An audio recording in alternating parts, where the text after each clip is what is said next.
दोस्तों अगर आप UGC net, PGD economics, assistant professor, CUET PG economics, UPSC economics optional, MA economics, BA economics honours जैसे courses की तैयारी कर रहे हैं तो आप हमारी एप्लीकेशन जिसका कि लिंक डिस्क्रिप्शन बॉक्स में दिया हुआ है और वेबसाइट महाविद्याइकोनॉमिक्सस्कूल.com के माध्यम से इन तमाम कोर्सेज को एक्सेस कर सकते हो। अब आपको हमारे कोर्स में 10,000 से अधिक एमसीक्यू क्वेश्चन मिलेंगे जो कि हिंदी और इंग्लिश दोनों मीडियम में ही रहेंगे और इनकी पीडीएफ नोट्स अगर आप डाउनलोड करना चाहें तो हमारी एप्लीकेशन के माध्यम से डाउनलोड कर सकते हो। अगर आपकी कोई क्वेरी है तो दिए गए व्हाट्सएप नंबर से आप हमसे कांटेक्ट कर सकते हैं। दोस्तों हम आपको एमसीक्यू क्वेश्चन सॉल्व करा रहे हैं मैक्रो इकोनॉमिक्स के और इस वाली वीडियो में हम आपको क्वेश्चन नंबर 50 से लेके 75 तक के एमसीक्यू क्वेश्चन सॉल्व कराने वाले हैं जो कि आय और रोजगार के निर्धारण से संबंधित होंगे।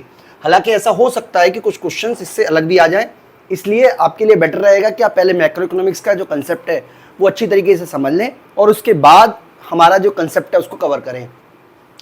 तो सबसे पहला क्वेश्चन ये है कि पूर्ण रोजगार की स्थिति में उस ब्याज दर जो कि समग्र बचत और समग्र निवेश को शामिल लाती है, ऐसी बचत दर को क्या कहते हैं? तो देखिए, पूर्ण रोजगार की स्थिति में जब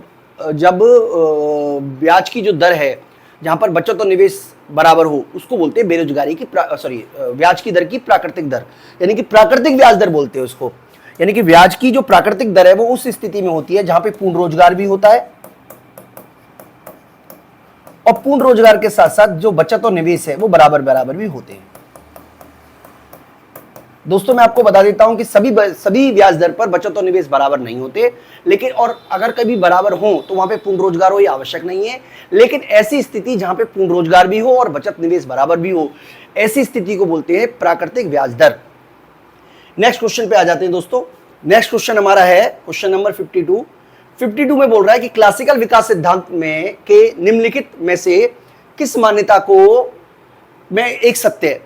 तो क्लासिकल विकास सिद्धांत इनमें से किस मान्यता को लेकर चलता है? सबसे पहली है कि वास्तविक मजदूरी जीवन निर्वाह मजदूरी के बराबर है, मौद्रिक मजदूरी जीवन निर्वाह मजदूरी के बराबर है।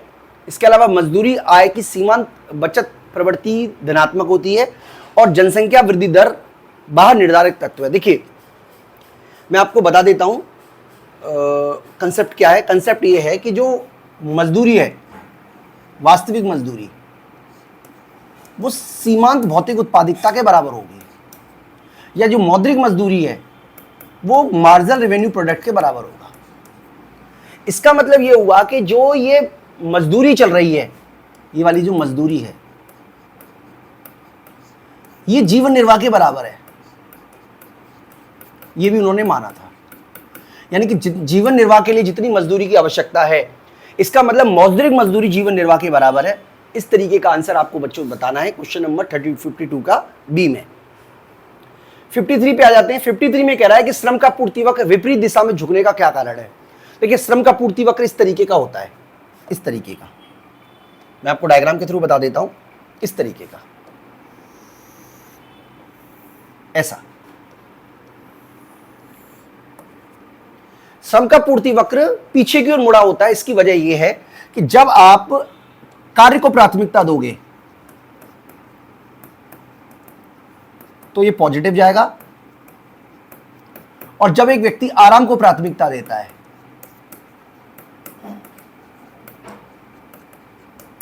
तो वो पीछे आता है।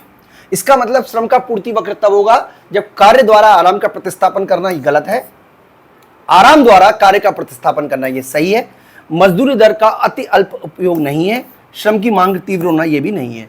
तो ये तब होगा जब आराम द्वारा हम क्या करेंगे, पूरा जो हमारा कार्य है उसका प्रतिस्थापन करेंगे। 53 पे आ जाते हैं दोस्तों। 54 पे आ जाते हैं। 54 कह रहा है कि बेरोजगारी की समस्या को हल करने के लिए जेबीसी ने क्या सुझाव दिया? देखिए बेरोजगारी की समस्या को दूर करने के लिए जो प्रकृतिवादी अर्थशास्त्री थे उनका ये मत था कि अगर हम मजदूरी में कटौती कर दें, यानी कि वास्तविक मजदूरी में अगर हम कटौती कर दें तो आसानी से हम इस समस्या को दूर कर सकते हैं। यानी कि मजदूरी दर में अच्छा ये तो वास्तविक नहीं, मौद्रिक मजदूरी दर में कटौती की बात की गई थी, तो ये तो नहीं रहेगा बच्चों, क्योंकि मौद्रिक मजदूरी दर में कटौती की बात की गई है। इसके अलावा मांग का सामान्य वृद्धि ये भी नहीं रहेगा, बचत प्रवृत्ति में अधिक वृद्धि ये भी नहीं रहेगा, तो फिर अधिक निवेश करना ही एक ऑप्शन बचता है। हालांकि उन्होंने जो कहा था वो मौद्रिक मजदूरी में कमी की बात कही थी, क्योंकि वास्तविक मजदूरी में तो कमी होगी नहीं। लेकिन इन 4 ऑप्शन में अगर आपको चुनना हो तब 54 का बी आप चुन सकते हो, वो ठीक आंसर रहेगा। 55 पे आ जाते हैं। आय निर्धारण सिद्धांत में कींज का दृष्टिकोण कैसा है? मैं आपको पहले भी बता चुका हूं कि कींज का जो दृष्टिकोण है वो तुलनात्मक स्थैतिक है। आप याद रखिएगा, क्लासिकल जो दृष्टिकोण है वो स्थैतिक है, और जो आपका ये वाला है वो है हमारा तुलनात्मक स्थैतिक। तो कींज का जो दृष्टिकोण है वो तुलनात्मक स्थैतिक है। इसके ऊपर और भी बच्चों कई बार क्वेश्चन एग्जाम में पूछे गए, तो मैं उम्मीद कर रहा हूं कि आपको कंसेप्ट समझ में आ रहा होगा। आप कमेंट बॉक्स में जरूर बताइएगा कि आपको ऐसी वीडियो किस तरीके की लग रही है, क्योंकि अगर आपको ये पसंद आ रही है तभी हम ऐसी वीडियो बनाएंगे, अदरवाइज कुछ और काम करेंगे, किसी और तरीके की वीडियो बनाएंगे। तो ऐसे क्वेश्चंस हम आपको बनाने वाले हैं। कींज का रोजगार सिद्धांत, फिर से क्वेश्चन आ गया, एक एस्थेटिक सिद्धांत है? नहीं जी। हेरड के अर्थ में प्रायोगिक सिद्धांत है? बिल्कुल भी नहीं। प्रायोगिक सिद्धांत जिसके काल विश्लेषण किया गया है, ये भी नहीं, तुलनात्मक स्थैतिक है। ये वाला क्वेश्चन रिपीट है, बस तरीका बदल गया है, क्वेश्चन बिल्कुल काफी कुछ सिमिलर है। क्वेश्चन नंबर 54 पे आ जाते हैं। किफायत का विरोधाभास या बचत का विरोधाभास का अवधारणा का संबंध किससे है? देखिए, बचत का विरोधाभास मैं आपको बता देता हूं। बचत का विरोधाभास क्या कहता है? बचत का विरोधाभास कहता है कि अगर आप बचत करोगे अधिक तो जो जीडीपी का स्तर है वो कम हो जाएगा।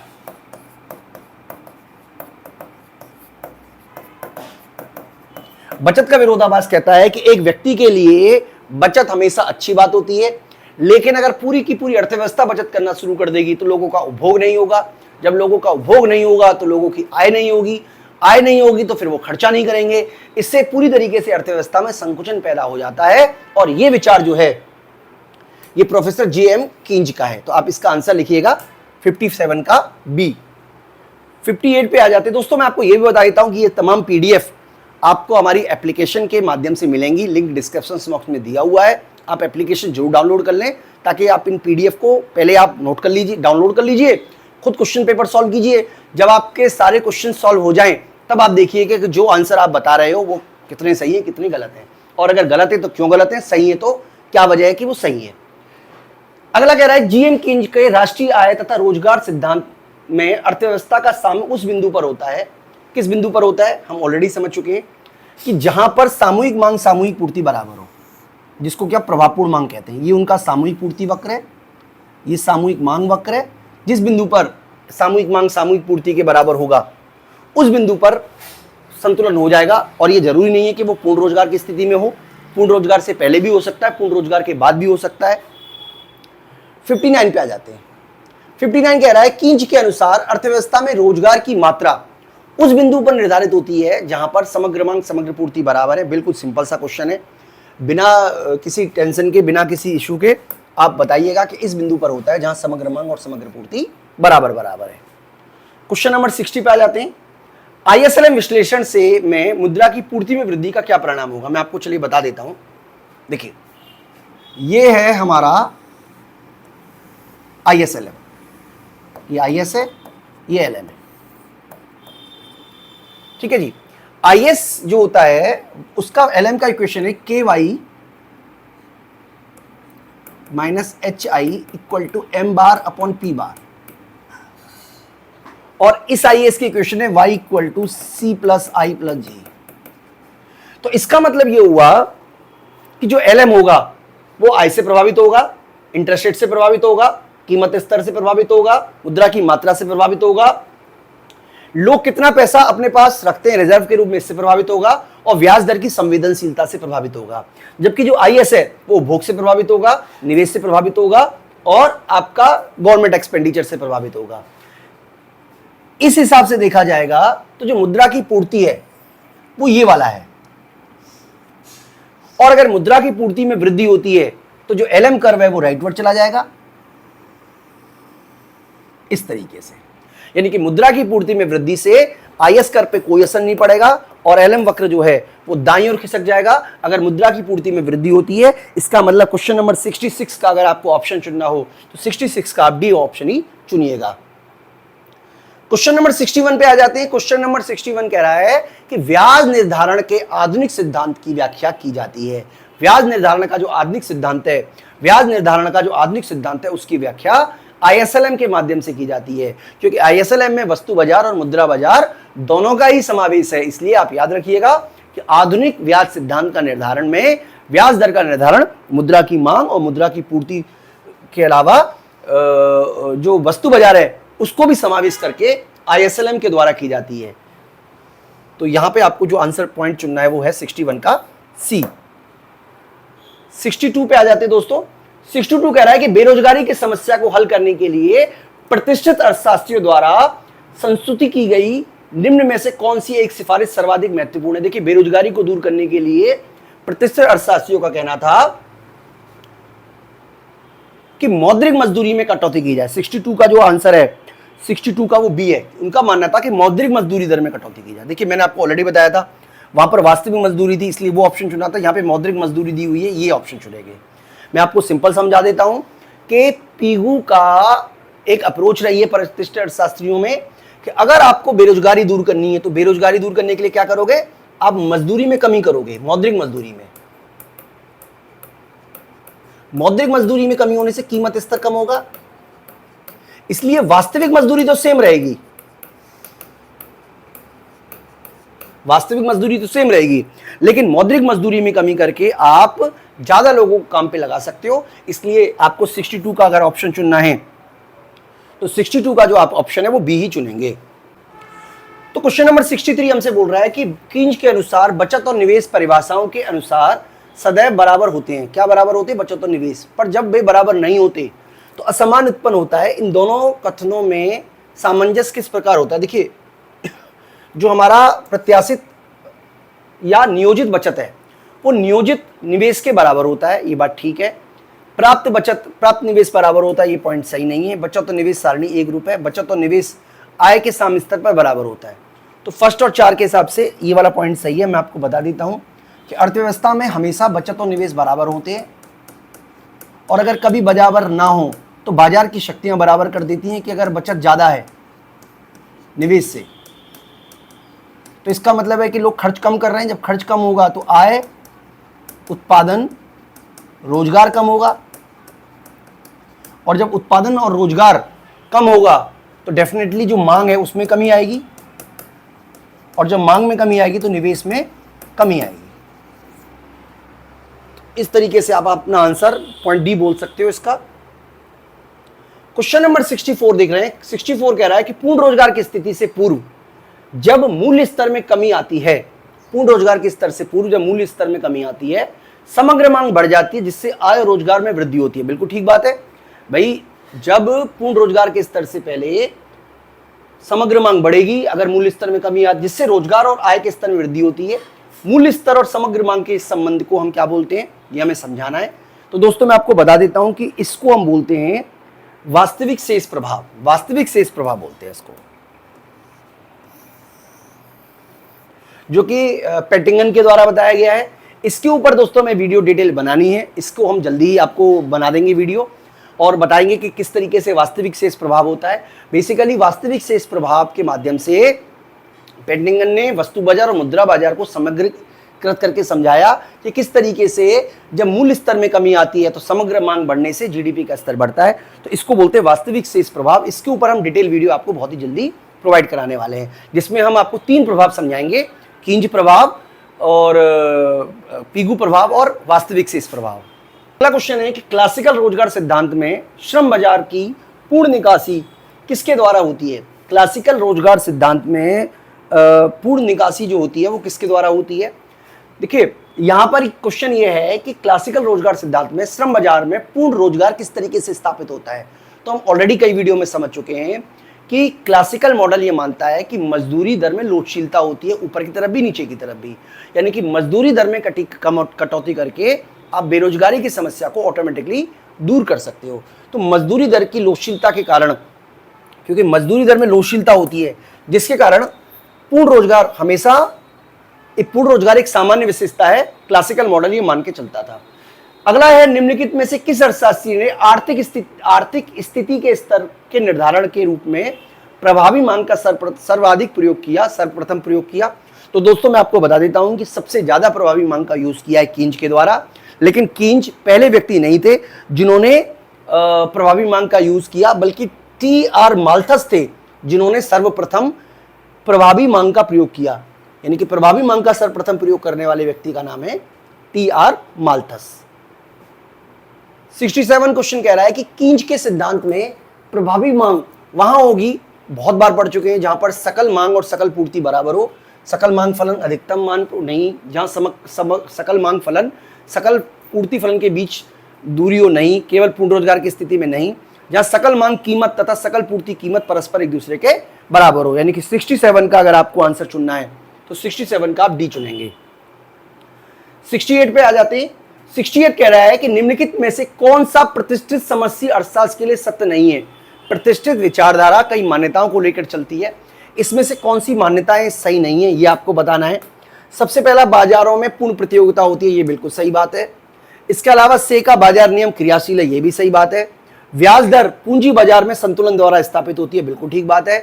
कीमत स्थिर होती है, ये सही नहीं है। उनके हिसाब से कीमतों में परिवर्तन होता रहता है, लेकिन कीमत में परिवर्तन होने की वजह से वास्तविक जो जीडीपी है या वास्तविक आय है या आप कह सकते हो वास्तविक मजदूरी है, इसमें किसी भी तरीके का परिवर्तन नहीं आता। तो 68 का आपको बी ऑप्शन ही चुनना है। दोस्तों अगला क्वेश्चन है, जो कि क्वेश्चन नंबर जो आपका है क्वेश्चन 69, ऊंची मजदूरी दर पर श्रम की पूर्ति वक्र कभी कभी पीछे की ओर मुड़ सकता है। बिल्कुल ठीक बात है भाई, जब मजदूरी दर बहुत ऊंची होगी तो श्रमिक काम करना नहीं चाहेगा, और ऐसा वो इसलिए होता है क्योंकि वो आराम को प्राथमिकता देता है और श्रम का प्रतिस्थापन करता है, और ऐसा तब होता है जब आय प्रभाव बहुत ज्यादा शक्तिशाली होता है। सॉरी, प्रतिस्थापन प्रभाव, ये वाला ऑप्शन है इसका। 69 का जो डी है वो ऑप्शन है। इसका अर्थ है कि ऋणात्मक आय प्रभाव ऋणात्मक है और प्रतिस्थापन प्रभाव से अधिक हो गया है। यानी कि आय प्रभाव ऋणात्मक हो जाता है और प्रतिस्थापन प्रभाव से शक्तिशाली हो जाता है।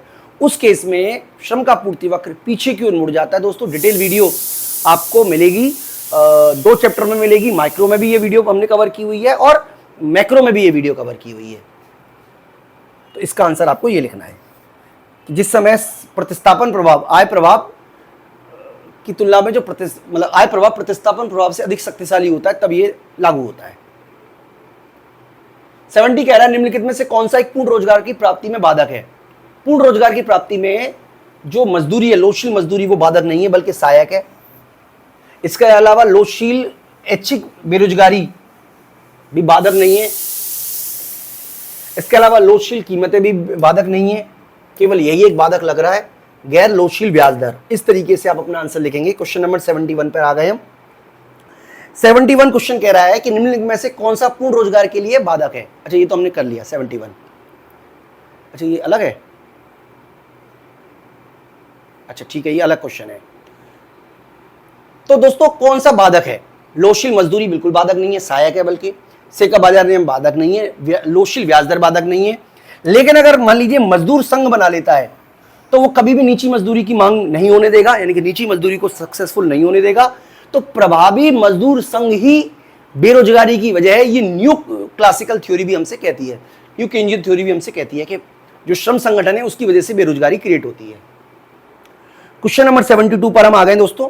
72 कह रहा है कि मौद्रिक मजदूरी दर में कटौती केंजियन विचार के अनुसार श्रम के लिए रोजगार के अवसर को नहीं बढ़ाती। इसकी वजह क्या है? इसकी वजह यह है कि केंज कहता है कि मजदूरी दर में कटौती को जो श्रमिक है वो स्वीकार नहीं करेंगे, क्योंकि इसकी वजह मौद्रिक भ्रम है। मौद्रिक भ्रम का क्या मतलब हुआ कि जब लोगों को कीमतें बढ़ाई जाती हैं तो कीमत बढ़ने से उनकी वास्तविक मजदूरी में कमी आती है। उसको तो श्रमिक स्वीकार कर लेता है, लेकिन उसकी मौद्रिक मजदूरी में कमी को वो स्वीकार नहीं करता, जिसको कि उसने मौद्रिक भ्रम की संज्ञा दी। तो मौद्रिक भ्रम की वजह से श्रम आंदोलन करेगा और जो मजदूरी में कटौती समाप्त करने के लिए मांग करेगा। तो इसका मतलब है कि मौद्रिक भ्रम इसका कारण है, और मौद्रिक भ्रम की वजह से अगर मौद्रिक मजदूरी में कमी की जाती है तो केंज के हिसाब से यह तरीका रोजगार को बढ़ाने में सहायक नहीं है, क्योंकि श्रमिक कभी भी इस बात को स्वीकार नहीं करेंगे कि उनकी मौद्रिक मजदूरी दर में कटौती कर दी जाए। क्वेश्चन नंबर 73 पर आ गए दोस्तों। देखिए, मैं आपको बार बार यही कह रहा हूं, जब तक आपको मैक्रो इकोनॉमिक्स के कंसेप्ट अच्छी तरीके से कवर नहीं होंगे तब तक ये एमसीक्यू क्वेश्चंस बहुत आपको सुविधाजनक नहीं रहेंगे। इसलिए आपको सजेशन है कि आप हमारी एप्लीकेशन में जाकर आप पहले मैक्रो इकोनॉमिक्स का पूरा कंटेंट देखिए। उसके बाद अगर आप इन क्वेश्चन को सॉल्व करते हो तो मैं उम्मीद करता हूं कि 25 क्वेश्चन में से कोई 1-2 क्वेश्चन ये ऐसे होंगे जो आपको नहीं आएंगे, और उनको जब आप सॉल्व कर लोगे तो मैं उम्मीद करता हूं कि आपको सारे के सारे क्वेश्चन कवर होंगे। इसके अलावा वास्तविक मजदूरी दर चालू किस पर होता है? वास्तविक मजदूरी क्या होती है? श्रमिकों द्वारा प्राप्त यथार्थ मजदूरी पर श्रमिकों द्वारा प्राप्त यथार्थ बोनस प्लस भविष्य निधि पर, यथार्थ मजदूरी भविष्य निधि पर, वास्तविक मजदूरी पद, इनमें से कोई भी नहीं है। ठीक है, क्योंकि वास्तविक मजदूरी क्या होती है? W/P। तो इनमें से किसी पे भी लागू नहीं होता है दोस्तों। रिकार्डो ने भविष्यवाणी की कि अर्थव्यवस्था स्थिर अवस्था को समाप्त हो जाएगी। देखिए, ये वाला टॉपिक तो आपको ग्रोथ थ्योरी में मिलेगा, विकास अर्थशास्त्र में मिलेगा। और ग्रोथ थ्योरी में हमने रिकार्डो का सिद्धांत बताया हुआ है, रिकार्डो का वितरण सिद्धांत। रिकार्डो का वितरण सिद्धांत बताता है कि स्टडी स्टेज तब आती है जब जब भूमि का जो प्रतिफल है वो पूरी तरीके से समाप्त हो जाता है। यानी कि अर्थव्यवस्था में जब कृषि योग्य भूमि नहीं बचती है, तब जाके ये प्रतिफल समाप्त हो जाता है। तो दोस्तों, एक और लास्ट क्वेश्चन हम आपको करवा रहे हैं। लास्ट क्वेश्चन कह रहा है कि अन्य बातें समान रहने पर यदि सामान्य मूल्य स्तर 25% की ओर और वास्तविक मजदूरी 10% की वृद्धि हो। देखिए, मैं आपको बता देता हूं कि जो वास्तविक मजदूरी होती है, वास्तविक मजदूरी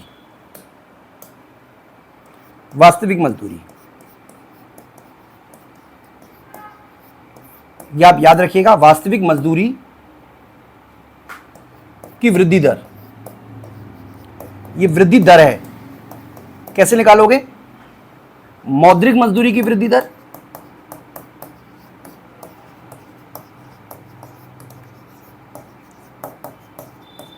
माइनस कर दोगे जो स्फीति है, स्फीति की दर।